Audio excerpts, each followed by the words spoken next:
UKIP MEP for this area, and Jonathan is a chess wizard, a grandmaster, or something like that. He went to university when he was 15. Clearly he hasn't got a life. No, he's a terrific spokesman to get us out of the EU. He normally, I understand, in European Parliament, they have 60 seconds to speak. So Jonathan's going to make up for that tonight to speak to us for the first hour. But he is one of those rare politicians of conviction who is actually campaigning to lose his own job. I give you, with great pleasure, Jonathan Arnott. It should be no surprise that I am passionately English, passionately British, passionately European, but not passionately pro-European Union. We believe that Britain can spend its money more efficiently in support of our regions than sending the money to Brussels to be spent for us.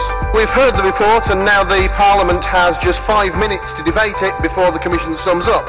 So if you're watching this at home, don't hard-boil an egg, you'll miss the whole debate.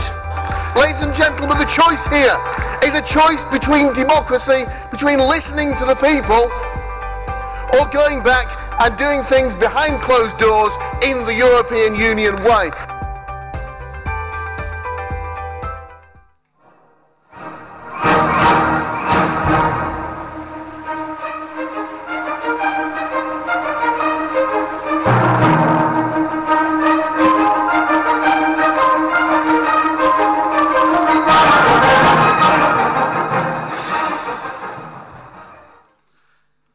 Well, I survived the stairs. Good evening, everyone. We've got a referendum to win, haven't we? And this referendum is about hope versus fear. It's about a bright global future versus monsters under the bed.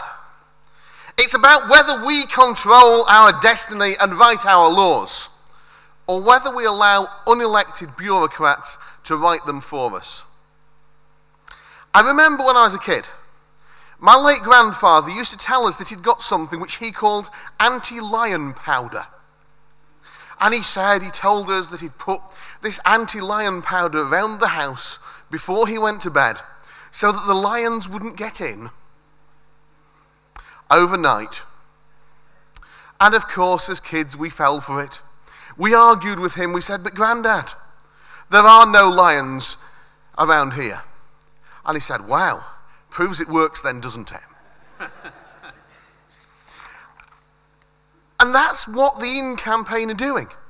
They're telling us about all these horrible things that are going to happen if we leave the European Union. They say these things won't happen if we vote to stay in. And they're going to claim credit if they don't happen. But those scare stories, they were never going to happen anyway. It's all about Project Fear. Now, I'm a member of the European Parliament, which must surely be the most toothless parliament in the history of toothless parliaments. We call it the travelling circus. The entire parliament packs its trunk, it moves 300 miles down the road from Brussels all the way to Strasbourg in France. We spend 4 days there, everything's packed up again, loaded onto these huge lorries, all heading all the way back. I always wonder what on earth the carbon footprint of that must be. We do this once a month, and well, I suppose it keeps the removals people in business, at a cost of something in the region of £150 million every single year. So what do? The European Parliament votes time after time again to stop the travelling circus, to stay in one place, to stop its head spinning. And it gets completely ignored. Why? Because it's in the treaties. 28 countries would have to all agree to stop the travelling circus. So I ask you, can you think of any other parliament anywhere in the world that doesn't even have the power to decide where it sits. And then the pro-EU lot have the nerve to tell us that reform is possible. So I thought I'd try to trace that argument back, to find where it comes from, this idea that if we stay in the European Union, we can reform it. And I found it all the way back in the 1975 referendum. They told us in 75 that, of course, if we vote to stay in what was the common market, we'll be able to reform it. It's got all these problems, but don't you worry, we can reform it. They've had 41 years since then. Wilson couldn't reform it. Thatcher couldn't reform it.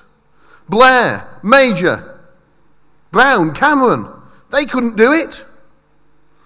But hey, you know, give us another 41 years, and we might just, if we're lucky, manage to reform it enough to stop the travelling circus. I mean, how can anybody take them seriously? They fooled the people in 1975. I wasn't even born then. Will you let them fool you again this time with a rusty, old, recycled, 41-year-old argument? The whole Britain Stronger in Europe campaign is an utter joke at the moment. Just look at the things they've said in the last fortnight when they were hauled up before a select committee in Parliament. Their leader, Lord Rose, said that if we leave the EU, workers' wages will go up.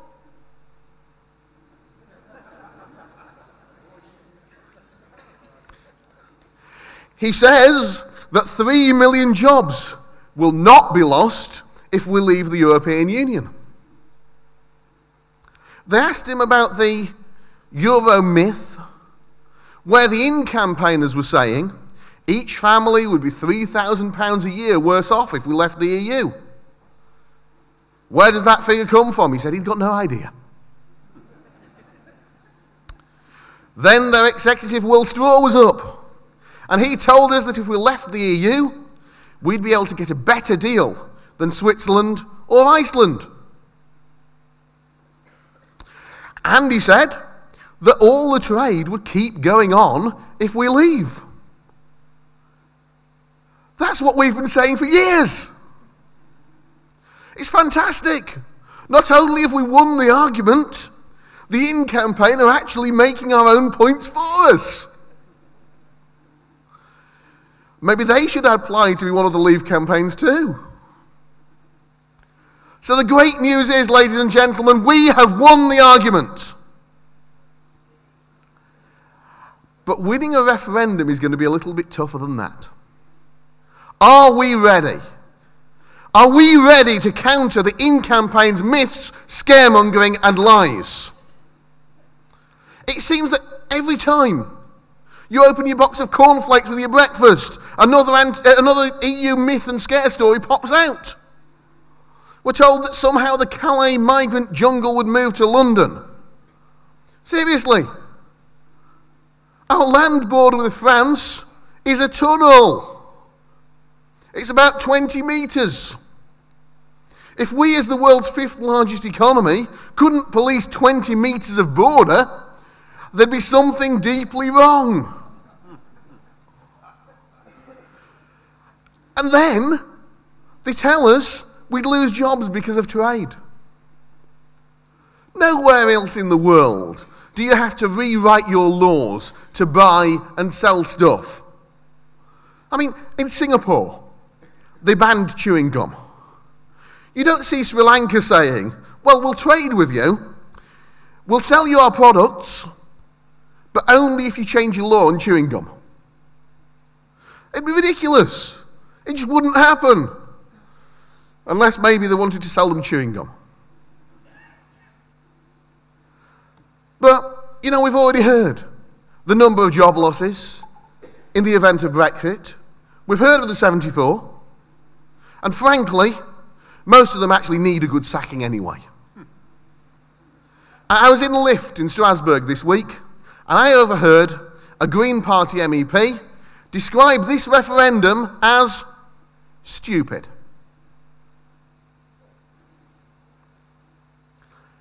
And yes, one of the 73 MEPs who'd been losing their jobs would be me.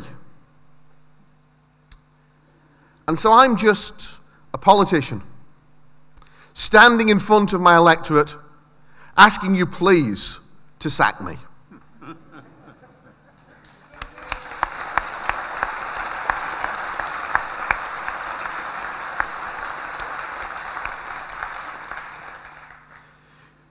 Then they say, we just don't get it. Don't we understand that the EU is the world's largest economy? Well, yes, but that's only true if you include the British economy in the figures. But we just don't understand, they say. We just don't understand how much influence we've got on the European Union. I mean, we don't think that way about any other trade deal, do we? Let's sign a trade deal with Canada. No, wait. Before we do, how much influence are we going to have on Canada's laws? But go on, I'll bite. Let's talk influence. Let's talk about the last 72 times that the UK voted against something in the Council of Ministers. Guess what? We were outvoted 72 times out of 72. Imagine you're a football manager. You've lost your last 72 games in a row. You've been relegated from the Premier League. You've been relegated from the Championship. You're sitting pretty at the bottom of the League One, and your manager comes out and tells the fans, you're going to keep winning. To put it into a little bit of context, that's worse than Newcastle this season.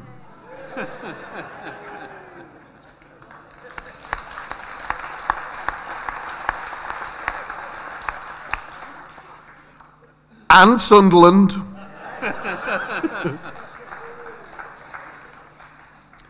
Put together. Seriously, if you were played 72, lost 72, you'd sack your manager, wouldn't you?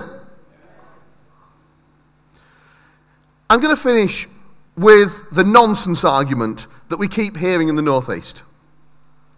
We're told we have to stay in the European Union because the North East is a net exporter to the EU, unlike the rest of the UK.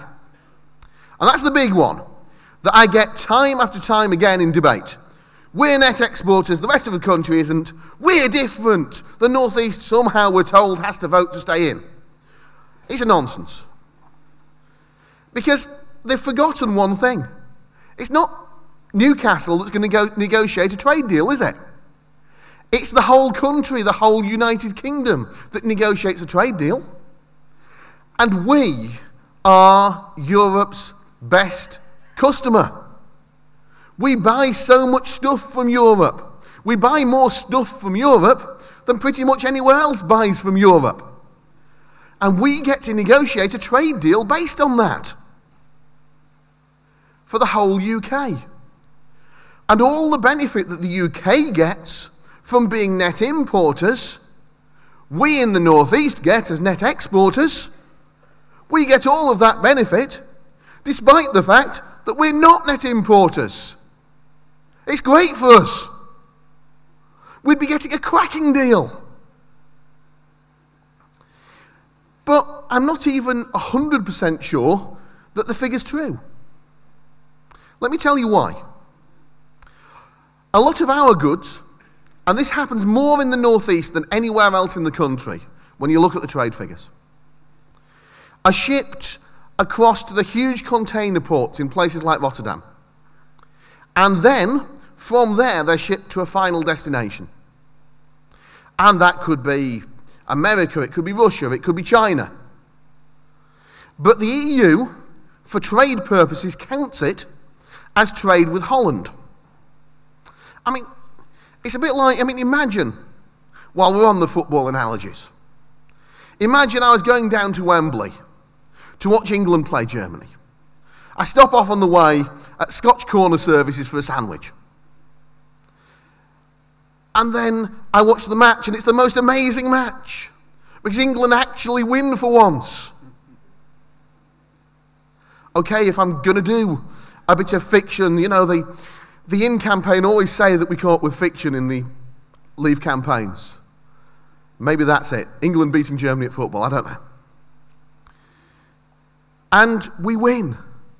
And I'm so excited as I'm driving back up all the way, and my office team ask me what I did for the day when I get back up to Hartlepool. And I said, well, it's a great day. I had a lovely sandwich at Scotch Corner. That's what it's like with this Rotterdam effect. We talk about things being shipped through Rotterdam as though we're trading with Holland. It's an absolute, complete nonsense. Well, ladies and gentlemen, the whole European Union is a nonsense.